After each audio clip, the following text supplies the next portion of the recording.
MP Bamarwe Kejela Syah Raja Sabha Dr. WR Khaluki Hakasngi Pale Ula Ujor da ke Ejahar Persya ia unong le YouTube channel halor kejing Kynnoh ba Kynnoh Bamsap ha kejing penterika ya ke Members of Parliament Local Area Development Scheme MPLADS. Habakan cikidar patai kubor Dr. Khaluki ula penpa ba ulong ubakloy ya Kynnoh kejing tokit patun nok ru ya ke kam MP lada syam ba Bamsap na kejing penterika ya ke skim MP. Ula ong ba ula Ujor ya ke Ejahar bat ka Cyber Crime Police Station Persya ya unong le YouTube RS Kharbani namar kejing Kynnoh ba udai ba Bamsap bat kedon kejing Bamsap ha kejing penterika ya ke skim MP jong u. Terlong kumbi kan ai kejing sngau jonga kolong ba ndemi kan ni ngang sim ni ka ba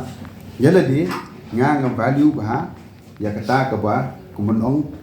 hoi ngom de bu hok ngom ong de bu hok de buri nga persang ben imbed ben nyat bak nga value kata kepala hikai nga nado pengendang red di mei pa junga bak ndagami kani bak nganda pet ya kitu ki comments hak tu comments si kala pen pa bak in puli ya kani ke YouTube lalap bengi de nong tu lalap kata kapisa balong ba kum bengi tu bengi dan mar kata ka daw ong pimene immediately marsun yo ka tu nga file ya ka ayu haga cyber ya ka information report nga haga cyber crime jonga government of Meghalaya jong police to ki mak pej maki ya ka to te nga ong mene ong pej ka scheme jonga arhu lai arhu ar kala adep na DC office pun yolut la adep clear borok scheme nanta like stang gitu ki ba kim submit utilization certificate ki bom submit utilization certificate to video numai numar banga ke scheme jonga ki poi batch ki dorbar snong lene kumun ki school lene ki hospital ba ki pentrei rumaki ba ngong hang ni le dapi lab bakadon ko ke scheme bo ki ong bo pentrei Dr. Khaluki that day I will resign as MP lebadon ki ong bo pentrei banga saukus lajan saukus nem bangayat politics te ngapersang kat ke bangala ban imbed ban yat bet hanga kami kum kani means it's really hurt nama haduk menta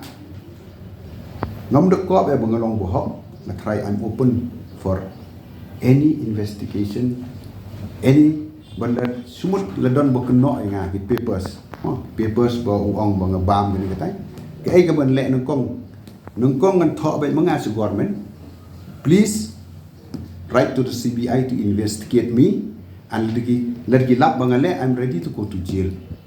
and number 2 and filing defamation case ke YouTube bru bo penjak bo romingan dalam ngayok tu ko pisang ngam don kam pisang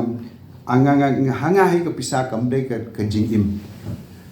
tu pisang sa asi beduk ke ngayok bo pli don kam ngan le ngom ta ke dai manga